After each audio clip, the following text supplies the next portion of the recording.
a Sumana di Portuguaro in compagnia dell'assessore regionale a mobilità e infrastrutture Renato Misso, candidato alle prossime elezioni regionali come consigliere.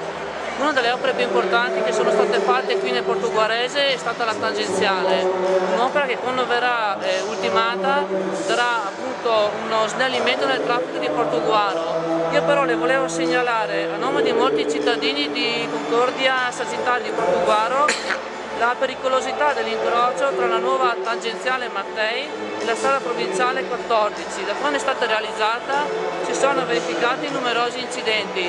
Io ne ho parlato anche con Angelo Tavolo, candidato del centrodestra Portuguaro, e mi ha detto che lui ritiene opportuno fare una rotonda in questo punto e che lei se ne sarebbe anche interessato. Assolutamente ragione, ne abbiamo già parlato con Angelo Tavolo, stiamo sviluppando i progetti per poter sanare questo buco nero.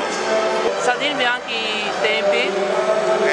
Io non faccio promesse a vanvera, stiamo terminando i progetti, quando li avremo terminati andremo alla raccolta dei finanziamenti. Io credo che nella seconda metà del 2010 saremo a buon punto per partire. Quindi prima che venga ultimata la tangenziale? Assolutamente sì.